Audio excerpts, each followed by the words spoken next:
Welcome back to The Manual, the podcast where we talk about the stuff most men's podcasts are too afraid to touch. Today's episode is going to be wild, raw, and real. Buckle up, mother lovers. Welcome back to The Manual podcast. Joe's bundled up. Looking good, Joe. It's wintertime. It's both 10 degrees out in Minnesota and hour 64 of our 72-hour fast. That's right. I actually feel pretty warm right now. Maybe it's because I was just outside getting some cold exposure. You were talking about, a lot of guys in our group chat have talked about hands getting cold, feet getting cold, being cold in general, especially because where most guys are, the weather has turned pretty dramatically to cold temperatures, 32 or below. And it's a real thing. My feet get cold. My hands honestly haven't got cold much at all, but I feel it in my feet. Otherwise, a temperature hasn't been a big deal. And honestly, I think this is the sixth time I've done a 48 or longer fast now in my lifetime, and all within the past 2 years. This is by far the best one I've ever done. Really? Oh yeah.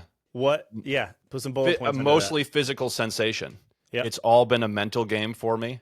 Uh-huh. Food looks attractive. I like the taste of food. My office is very separated from the house. I walked out of my office this morning and I smelled breakfast for the first time. Up here, it's traveling all the way up here. My sensitivity in my nasal, passages is definitely elevated. Yeah, so I mean, cooking my family dinner.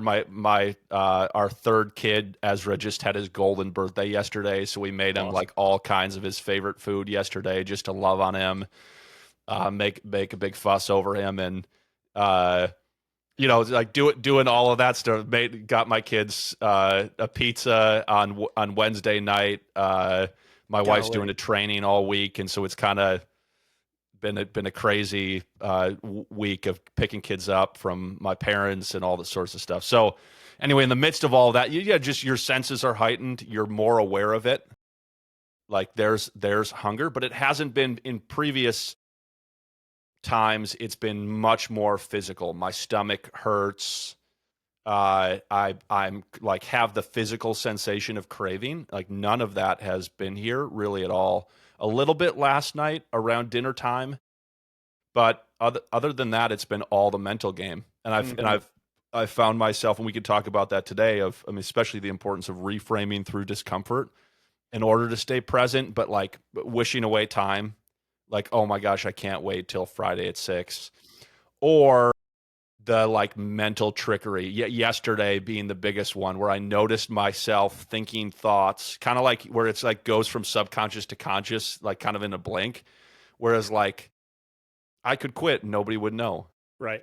Or like, I should just quit. It's my son's 4th birthday. Just like coming up with excuses. Totally. And like, it's not me per se, but it's like the rational part of me trying to think my way out of what I chose to do, and kind of like that attempt to escape that present discomfort. And certainly what we're going to talk about a lot today. And so just like inviting myself back, like, no, I don't want to do that. I want this. This is actually, and just reminding myself, like, this has been the best one I've ever done. Like, so I feel great. And it's good. And it's good even in the midst of saying no to food, which would feel really good also, to say no to that and to stay here where I am. So good. Yeah. Yeah, I would that's perfect. Let's talk about that. What we want to talk about today is one of our core tenets, our core tools that we deploy, particularly in phase 1, but it's around the growth mindset, and it's reframing. And reframing simply is it's seeing a challenge or a threat. Like your amygdala is responsible for picking up threats. It's constantly surveying your environment. Where are the threats? And it looks at a challenge and switches it into an opportunity. This challenge, whatever it is, whether it's getting into a cold plunge or stepping on stage in front of a group of people to speak, or having a hard conversation, or studying for a test. This is an opportunity to become someone. It shifts the threat into an opportunity, a challenge into an opportunity. And what I want to talk about with you today, Joe, is how reframing, like a true reframe, doesn't just look for the thing to be over. Like if you're studying for a test, let's say, or you have finals week, an improper reframe, a bad reframe is to think, this is going to be over soon. Eventually summer's going to be here and I'll be done with classes. Can't wait for this to end. I can't wait for this to be end. And break is going to be so amazing. Exactly. Yep. Because what that does, one, it still has a negative appraisal of the thing in front of you. And so you're going to enter into it as a threat and you'll be in fight or flight. But a reframe says this right now is the opportunity. The God has arranged reality for me to enter into the classroom of growth or a gymnasium of growth. And so for our conversation today, you said something yesterday, because I think a reframe brings you fully into the present moment. You were reflecting on, you said, and I want you to share a little more about this, that you're like, I've just been reflecting that I don't just want to, I don't want to put words in your mouth, but just to tee you up, not just to wait for this 72-hour fast to be over, but there's an opportunity to enter in to the moment fully. So I want you to share more about that. And we can riff off that. Yeah, I think what I've found for myself personally, and as I've shared it with more guys, I find a lot of guys resonating and finding it helpful for them. The ultimate reframe for me personally, and I think I don't have a study to back this up to its objectivity, but I'm more and more convinced that the ultimate reframe is I want this. Yeah. I want this. Bring it on. Because I think when we get into fight or flight mode, if there's any conscious thought, it's a thought of, I want to escape this or I want to eliminate this. Right? So that's the eliminate this is the fight response. I want to eliminate this threat, or I want to escape, I want out. And all of my life has been an I want out reaction, right? And that was all conscious but subconscious before I increased self-awareness. So that's when we are constantly in our first phase with guys, inviting them to increase self-awareness. What is actually going on underneath the hood? Pay attention. Look at your thoughts. How do you think? How do you appraise? When do you appraise negatively? What are you thinking when you make a negative appraisal?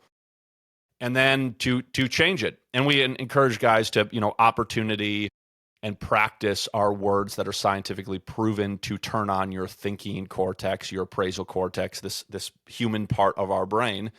So those words are good, but to be quite honest, I've never found myself defaulting to that. I found myself defaulting the better and better I've got at reframing as I want this.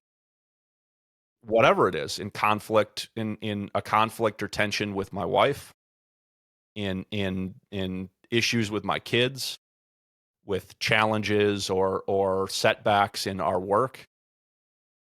Like, I don't want to just get out of the setback. I want it. Yeah. I want this. I want to stay in. So as it relates to the fast, I just shared a few examples of times where I've noticed myself mentally drifting or sort of like trying to get myself to shift into getting out. And that's where I come back to is no, I want this. I genuinely, I want, and I don't just want this to end, like you said. I don't just want the outcome at the end of the 72-hour fast. Like, I am actually enjoying this with all these guys that we're doing it with. We have 50 guys in this group chat that are doing it together. Like, I want to stay in it. I want to be in it. This is fun. I am actually enjoying this, right? And that's one thing that's stolen from us when we reframe poorly, is that we lose our capacity to be able to actually enjoy the present moment. Nick, you and I have talked, I think, in this podcast before, about the fact that when we experience physical sensations of excitement or anxiety, they're the same kind of physical sensation. Our body can't differentiate between the two. And we so often ascribe negative connotation to sort of ambiguous physical sensation. So when we become more and more attuned, if you will, to a sensation of anxiety, we immediately ascribe anxiety to that sensation, rather than saying, actually, that might be excitement. This might be the arousal I need to engage whatever life has for me right now in this moment, versus anxiety tells us to escape, to shut down, to numb, to fight, right? Right. And so the invitation for myself, and then I've seen so many guys talking to it, or speaking to it in the group, is trying to stay in that place themselves of, no, I want this. Now there have been part of my recognition for this is for myself. I mean, especially day one, day two, I did find myself thinking a lot like, dang, Friday feels far away. Like, there's a long time left, kind of thinking. And so you do a lot more clock checking. You do a lot more counting down. And that's certainly been an element of the group chat of guys saying, X number of hours left. I mean, we just said that here, right? And I don't want to say that is in essence a bad thing that we shouldn't do. But like you said, it can't be the reframe. If I'm wishing away the present moment, the present pain of the fast, and only looking forward to the meal that I'll have at the end of it, I think two things that I've noticed in myself in previous fasts, two things happen. One, if I'm waiting out the clock, I miss the joy and the value of the present moment. And food craving hits hard and fast when I get out of it. That I find myself binging or eating crappy food or eating more food than I normally do to try. And I mean, it's almost like in previous fasts, I found myself, say, in the week after, almost replacing the calorie intake that I abstained from during the fast. Because there's this sort of reflexive, like, okay, it's open season now. And so rather than being intentional, the pendulum swings, right? And so I think that's one thing I've been going for myself personally going into this fast that I wanted to be aware of coming out of it, is to be mindful and intentional of to eat well and to eat to eat moderately. Yeah. Coming out of this fast. And I do think to some degree it is attached to that mindset, because I place my expectation and hope in the future outcome of the delight of food. Yeah. It's not going if that's my hope, and I have so many examples from my personal life of when I've done that in the past. Totally. Yeah. When I placed expectation and hope in future outcomes, they always disappoint. Because they aren't God. Basically, I think is the ultimate answer. Yeah. That thing will not be as good as I hope it will be when I get it. Now, the steak and the asparagus I'm going to eat for dinner are going to be dang good. But oh, stop it. That's ribeye steak, a little salt, a little pepper. Oh, feels so good. Yeah, sauteed in a little butter, a little rosemary. Oh, I can smell it. That will be delightful, but if I place all of my hope in that thing to make this all worth it, it won't. Right. Yeah, a lot of what I've as we've continued to take guys through phase one in particular of the system, I just am more and more convinced that what we have been developing and compiling together really is like the neuroscience of redemptive suffering. And reframing takes the suffering and uses it for good. Like there is certain suffering that leads to life and growth and healing. The obvious example is childbirth. That's like the epitome of it, like suffering that leads to the gift of life. And yeah, I'm reminded as you're sharing, I think it was Martha Beck, this podcast you sent me a while ago on Huberman, but her whole life philosophy, and it's so countercultural to the typical secular mindset, which is like, don't ever be bored, don't ever suffer, don't ever be lonely, don't ever have any negative experiences, and try to just continue to fill that gaping hole within you with as much stuff as you can until you die. But she says her basically approach to life is a few steps. Step one, suffer. Okay, check. We're in the valley of tears down here. Second step, she says, is pay attention to the suffering. with no resistance. And she says she even encourages her clients to say out loud, let it stay. So whatever the suffering is, whether, I did a cold plunge this morning, pay attention to it, let it stay. That allows you to, it's a reframe that allows you to just fully enter into it. You open up to the gift that this suffering is giving you, or maybe even pregnant in the suffering, buried in the suffering is this treasure. Jordan Peterson says the things that you most need to look for are hidden in the places that you least want to look. So suffer, pay attention to it.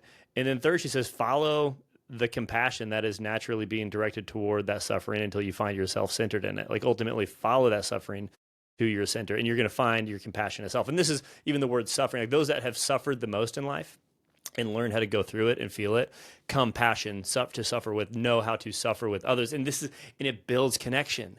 And when you learn how to enter in fully into the moment, the only place that you can encounter God, yourself, others, joy, life is the present moment. And I think suffering, we have two responses to suffering. One, get me out of this. Or two, like this, again, I'm using the cold plunge example again, like those 2 to 3 minutes in a cold plunge, I'm nowhere else but that place. It has, if we allow it to, if we reframe it and welcome it and say, hey, let it stay, it has this phenomenal ability to bring us into this moment and to experience the gift that is available, that if we don't reframe, we won't get it. Yeah. I love that, Nick. I think I appreciate that. I don't remember that I've watched the same conversation because I sent it to you. I don't remember that statement of let it stay. I think a lot of guys struggle with the first few times they hear it with the idea of welcome it. We have this tool that we give guys: feel it, name it, welcome it. And guys understand conceptually feeling it, though most guys resist it. They understand naming it, but welcoming it, they're like, what does that mean? How do I do that? And so I really appreciate the language of let it stay. Because again, I think it starts with what we tell ourselves in that moment. Like the act of welcoming it, I think is first a thought, is more than it is a behavior or something we do. Right? It's something that I tell myself. Like, I've oftentimes described as like, well, it's useful to fight or flee if there's a lion standing in front of you and you're in the Serengeti desert and you need to escape because it's a life or death situation. But the problem is what happens when the lion is inside of you, right? Come on. It's always there. Yeah. And so the only thing to do is to look at that lion in the face and say, I'm not afraid. You can stay, and it seems so counterintuitive because it feels like, and it names like the threat associated with that lion is outside of us and going to eat us. Right. And so the requirement there is that I remind myself, and in the beginning of that practice frequently, like many times a day frequently, let it stay, or I'm okay, or you can be here, or any of these statements. And we encourage guys to practice with different types of statements so that they figure out which ones are create most resonance in themselves to help fully welcome it. But that sentiment of let it stay, I think, is incredibly valuable because it's a different way to look at that concept of welcoming it. Yeah. That I think is ultimately transformational, but I've noticed many guys being confused on, and so and if you're confused on it, then you don't know how to apply it. If you don't know how to apply it, you don't. And if you don't apply it, you stay in fight or flight mode. Totally. Yeah. The degree to which you are willing to experience whatever it is, feel it, name it, welcome it. The degree to which you're willing to feel the anxiety will be in direct proportion to how quickly it will go down. The degree to which you're willing to feel boredom, as Arthur Brooks says, you need to be bored. It's really important to be bored. Why? Because our default mode network comes online only when we're bored. And those are the parts of your brain that ask the question, the deeper questions of life, the purpose, the meaning, existential realities, and even creativity. Is Newton sitting under a tree and an apple falling? It's the default mode network is on, and creative solutions come to mind. But the degree to which you're willing to feel whatever negative, again, that's an appraisal. We give labels to these experiences. The degree to which you're willing to feel any, quote, negative experience will be in direct proportion to how quickly it will go down. And anxiety is just a great example. I love how you were highlighting earlier, Joe, like me waking up for Christmas Day as a kid, jacked up, are the same mechanisms at play when I'm terrified to go in front of an audience to speak. It's adrenaline, cortisol. Here's the thing, anxiety is intended to be a performance enhancer. Soren Kierkegaard even says, he who has learned to be anxious in the right way has learned the ultimate. I think Kevin Majors is the one who says that the only anxiety disorder is no anxiety at all. Like, the world says don't have anxiety. We want to get rid of anxiety. We have a complete negative appraisal of anxiety. Anxiety's bad. But again, Kierkegaard says the greater the anxiety, the greater the person. Why? Anxiety is ultimately growth waiting to happen. And again, it's going to require suffering. Any growth is going to require suffering in opening up to it. In our system, we talk about BLASTED. A great acronym. I think it's awesome. Bored, lonely, anxious, sad, tired, empty, or disconnected. And we talk about how we only act on any of these experiences that we're unwilling to experience. If I'm unwilling to feel bored, I'll flit around. I'll do something. I'll fill the space. But can I enter into that, quote, suffering, right? Into that discomfort and say, hey, let it stay. Bring it on. I welcome this. It shifts it into, okay, now I'm bored. Or even the hunger thing. If I'm not planning on fasting and it's like 2 p.m. in the afternoon, I'm starving. I haven't gotten my food yet. It's like, wait, it's been 5-6 hours since I've eaten. Am I actually that hungry? The mental game is huge. So the degree to which we're willing to enter in fully. And last thing I'll just want to say for now is, we've talked about this before, but all sin, to use the word, all sin is a result of an unwillingness to suffer. I firmly believe that. It's pulling you out of this moment. Sin is an abortion, and you abort the present moment. I'm fleeing from reality, from showing up fully. It's an escape, an avoidance of suffering. Simple example, I just lied to my wife. I didn't just lie to my wife, but just hypothetically speaking, I have lied to my wife, but I lied. Why did I lie? I lied because my brain I believe that to tell the truth is more painful. And so it's this fleeing from reality. It's fleeing from suffering, and it's in the suffering. And I love how you were highlighting too, what if the lion's within you? What if the dragon's within you? And it's the mental game, but it's fleeing from the present moment the reframe invites us to live fully in it. Yep. Yeah. And I mean, certainly a exercise and a goal objective of learning to suffer redemptively. I think the other thing that I would attach to it, which I think to some degree is saying the same thing, is what we're after, what we accomplish with guys, especially in our freedom groups, is an invitation to live in reality, right? To recognize that these escapes take me from reality and try to transport me into another dimension in order to be okay. And even if just for a moment, or 5 minutes, or 10 minutes, or an hour, or 5 hours, whatever it is. And we talked about on an episode a couple months ago, the 4 horsemen of craving, right? Mm-hmm.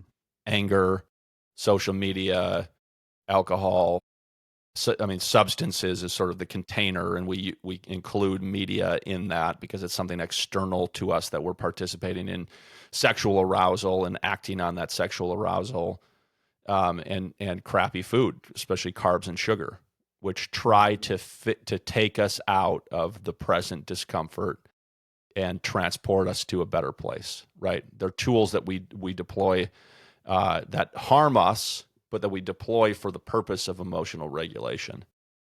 And to become emotionally resilient, or to become emotionally regulated, to have the capacity to emotionally regulate yourself, does what? It doesn't just eliminate a bad habit, right? It's not just about getting rid of porn or eating crappy food, etc. It's about developing the capacity to live in reality at all times and in every moment. And that is the ultimate man. Yep. I think that's the ultimate man. Yeah. And it is. I mean, again, you talked about last time about all of these tools being generic in that they're good for you in all of life. Well, that's just it, right? Life is suffering, and life is an invitation to either spend your time in fantasy and escape, or to live in reality and to face it and to learn how to live in reality well. But you can't learn how to live in reality well if you're persistently escaping that reality. Yeah. I'm more and more convinced. I've navigated my own healing journey, let's say, for the last, I guess since I pledged allegiance to Jesus 16 years ago as an adult. And it's looked like different modalities throughout the seasons. It's inner healing, prayer, it's deep brotherhood, it's deliverance ministry with Unbound and learning just about my spiritual authority. It's receiving the Father's blessing. It's older men. It's a lot of stuff that is just, I mean, it's a whole bunch. It's everything in the kitchen sink that's been a part of helping me mature, grow, heal, right?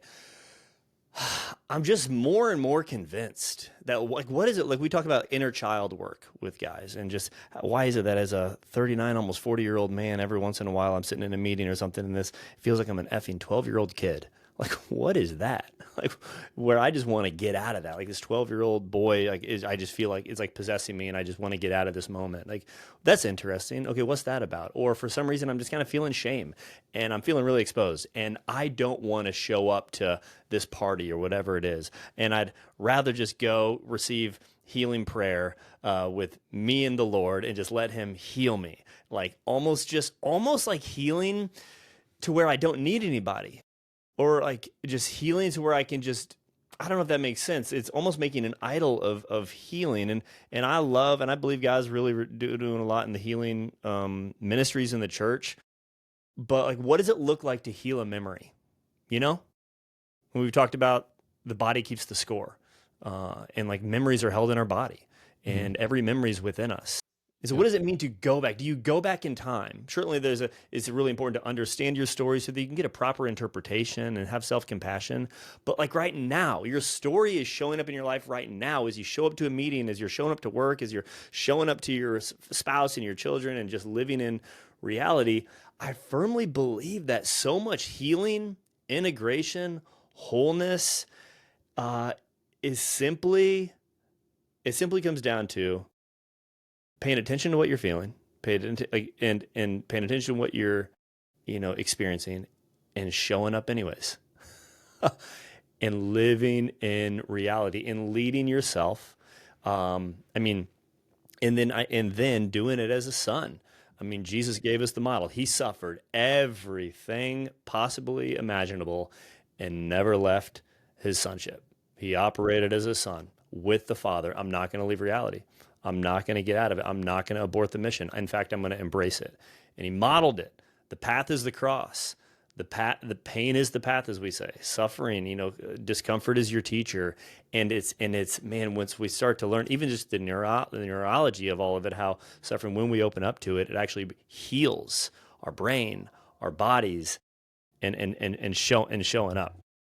Yeah, I think that kind of healing work is super necessary and important when there are things in us, especially memories stored in the hippocampus, where memory is stored, and in our emotional cortex as a reaction to those memories that sort of bind us to an old reaction to a new stimulus where we don't have the capacity to choose. Right. Which you and I both have had that and needed to find modalities, things, processes, forms of healing that would invite us to not to that would heal that and when I say healing in that context, it's to change that highway between the hippocampus and the threat center of our brain. Yeah. Because again, like we talk with guys, if you're experiencing a craving at 8, 9, or 10 level, not even the most disciplined person on earth can choose in that moment what to do next. You are driven, you are automated to do that thing next, right? And so you do need some form of novel or new skills to be able to calm that part of your brain down. And oftentimes those extremely strong reactions are connected to old memories, especially when we were young, that were hardwired into us.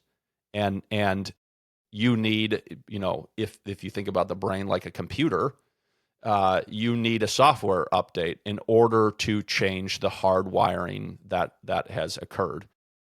And so there are incredibly effective, and we use a few of them, and we're always looking for the best ones out there to be able to give to guys, to be able to eliminate some of those things that are hardwired that will continue to propel you back into bad habits, old routines, just self-destructive patterns of behavior. That's really good. And so I think there is a nuance to it, because I think we can, if I believe fully what you said, I can sort of ascribe like, well, I don't need healing. I just need to suck it up. And right. Totally. No, good. And so good it becomes this kind of like machismo, badassery, where oftentimes it ends up becoming overcompensation, destructive in relationships, etc., when we're just trying really effing hard to white knuckle our way through suffering. Yep. Versus what I think you are saying, which is the kind of paying attention illuminates to us, oh, there's something deeper here going on that I need to deal with. Yep. Right. And again, it doesn't require over relating, and certainly is the case with modalities that actually work, say it changes, right? You aren't always stuck with that wiring. And those are the ones that we find most effective, are most passionate about, and deploy most in our processes. Some of them you will use forever. Reframing being one of them is the way you think matters always for the rest of your life. Think good so thoughts. you have to learn how to think well as a skill in life. And then there are other tools that require, like, you need to do this once or a few times, and it will start to shift things for you in a way that you will not have to go back there, because it won't have the same power over you. I'm recalling a guy saying in one of our earliest groups, saying something to the degree of, it feels like I turned the power off to the propulsion I had to using porn before, right? It's like I flipped a light switch. And that's the kind of, okay, like, that is an indication that something happened in you where that memory and that reaction to said memory is no longer linked as automation. It's you have de-automated that. So the memory is still there, but it doesn't drive behavior as a reaction or response to a familiar external stimulus in the same way. Really good. And so I think that's an important nuance, especially for guys. I mean, like you said, you've been doing this really with so much time and attention, with so much vigor, and you've tried so many things. That's different than a guy at the beginning of the start of, I'm beginning to face the stuff underneath the surface of the iceberg. Okay, well, you're going to need some tools and skills, and you're going to need some deeper awareness building and decoupling that pathway. That's really good. That's going to matter. No, I appreciate you highlighting that, Joe. Yeah, there's yeah, yes, I agree. Last thing I want to talk about is one of maybe it's week 9 in our curriculum. We talk about patience, and this certainly ties in with living in this present moment, not counting the clock, not looking for the outcome or waiting. And I love the word patience. I actually appreciate the translation that for patience can be translated as long suffering. The word patience comes from the Latin. I think it's pati, which is where we get pietà, to suffer, to endure, to undergo, or even to experience. That this long suffering, the ability to suffer well, that what does that do? Patience brings you into the present moment. I just want to share this quote that I know, Joe, you've heard before. Just get any thoughts you have on it. And this is from Henry Nouwen. He says, "Being patient is difficult." Thanks, Henry. It's not just waiting until something happens over which we have no control. The arrival of the bus, the end of the rain, the return of a friend, the resolution of a conflict, the end of a 72-hour fast.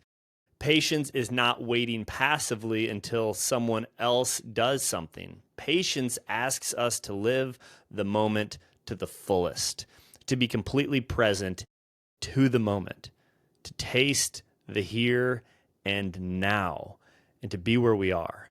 When we are impatient, we try to get away from where we are. We behave as if the real thing will happen tomorrow, later, somewhere else.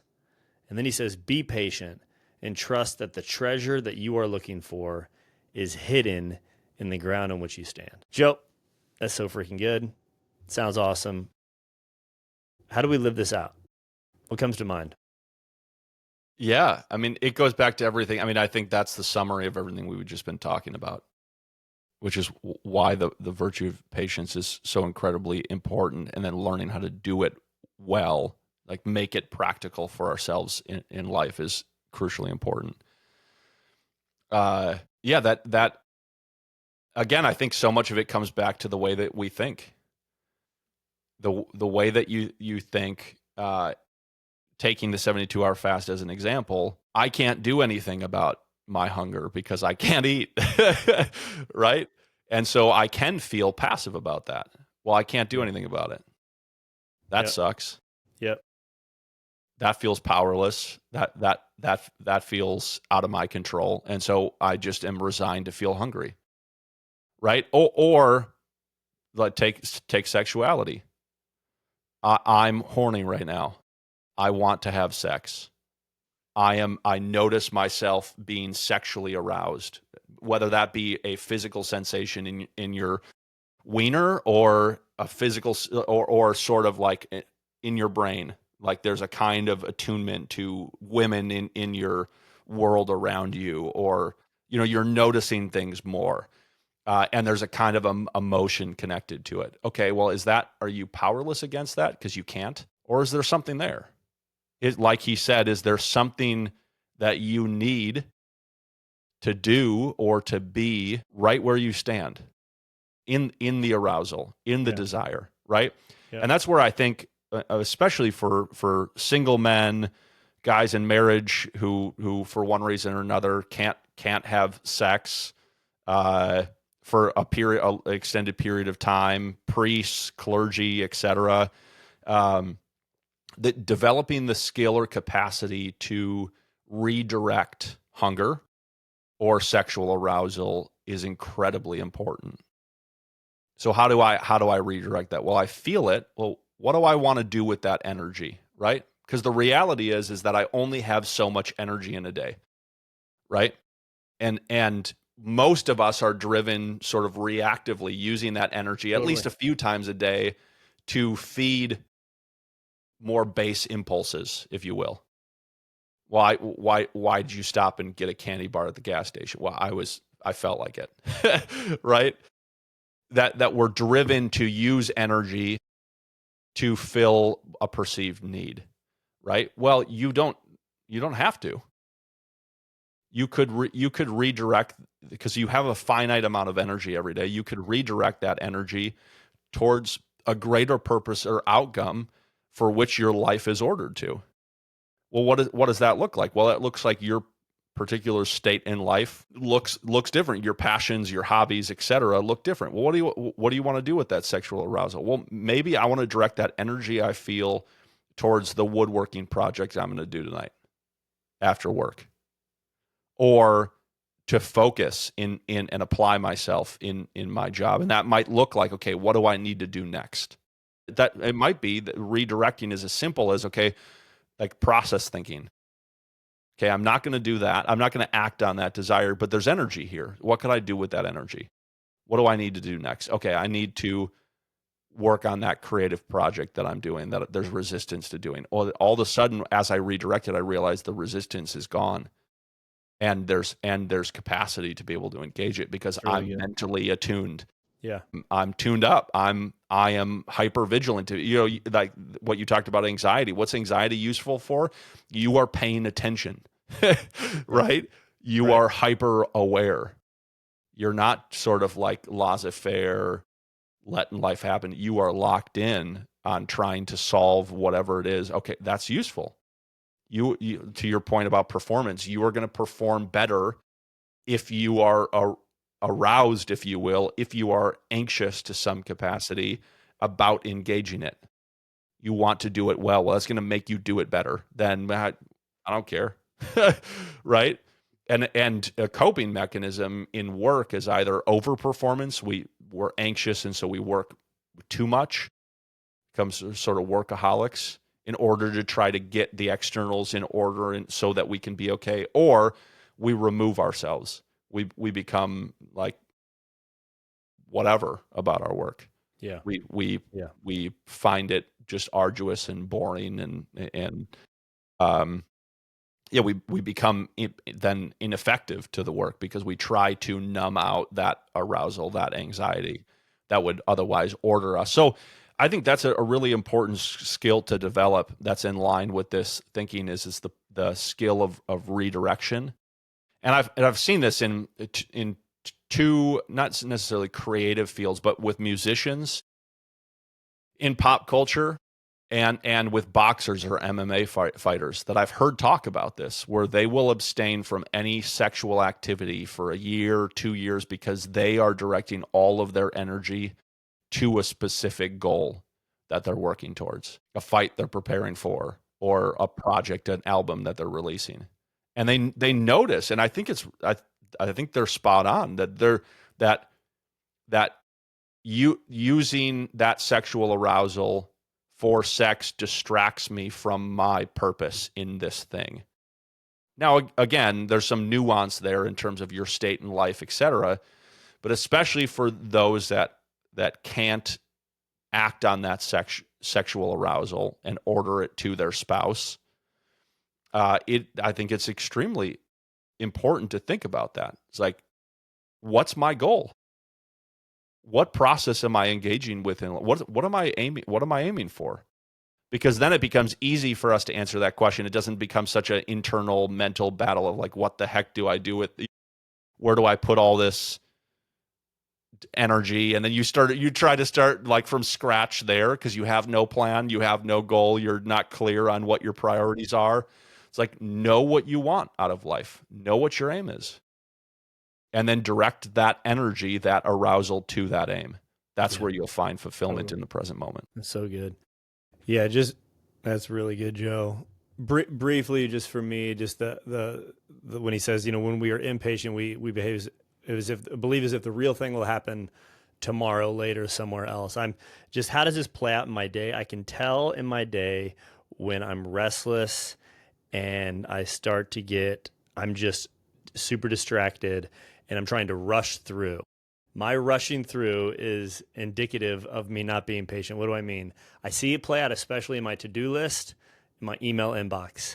I think peace. What's the treasure I'm looking for? Peace. I just want to be at rest. I think the way I'm going to do that is to just get my inbox to 0. And so I'm not looking to do it well. I'm not reframing it as an opportunity to grow. I'm just looking to get it over with. Get it clean, get it done with, or get my never-ending to-do list to 0. And when I do that, I barely read through the emails that I probably should be reading through. I don't use love, the highest ideal, as a way to actually send, emails well. And then I find myself just distracted throughout the day because I'm just trying to get through, and trying to find the treasure, which is peace. But later when I get all this stuff done, but it's available in the moment. And there's times when I remember this, redirect, no, Nick, this moment. If you do one thing at a time, we talk about sequential unitasking, one thing at a time, giving your attention. When I do that well, man, do I feel human. Man, do I feel shalom, integration, peace. And in the day, tired in a way where my brain's not, my central nervous system isn't fried and wired, but I'm present. And that's what we talk about, reframing this opportunity, this threat as an opportunity to grow, practice presence, and then walk through it one step at a time. So y'all, if this resonates with you, we'd love to talk with you. If porn has become a problem for you and you're like, I'm trying to get over it, I'm trying to get through it, I'm doing it on my own, I keep confessing it over and over, and I need to break the cycle, we would love to hop on a quick call with you. Hear about your story, share with what we do with you, and see if it resonates, answer any questions you have. If you're interested, we'd love to talk with you. We're launching 2 groups, actually 4, Joe, we got 2 seminarian groups, which is awesome. For this December, we launched one on Tuesday night last week. We're launching another one, and then we got 2 seminarians. So if you're interested in hopping on a group in the new year, 12-month curriculum for you guys, lay it out, a roadmap for you. Go to thefreedomgroup.co, thefreedomgroup, one word, .co. Schedule a call with us. We'd love to talk with you. And if porn's not your problem, but maybe purpose, it's not a porn problem, it's a purpose problem, it's a vision problem, and I would propose to you that's not necessarily a discipline problem, but you just don't have the right people in your life or the right system in place to really help move you forward. We've got something else called the Kingmakers Community, where we gather with the tribe of guys to build out a vision for your life. This is where you got to do the work, and then help create an operating system for your life where you're getting clear on your 3-year goals, your 1-year goals, your quarterly rocks, and getting a little bit of support that goes a long way to help you build a life that you know you're supposed to live and you're called to live. Check us out, thefreedomgroup.co. Joe, anything I'm missing? Love it, baby. Let's go. So good. Thanks, Happy Advent, y'all. God bless.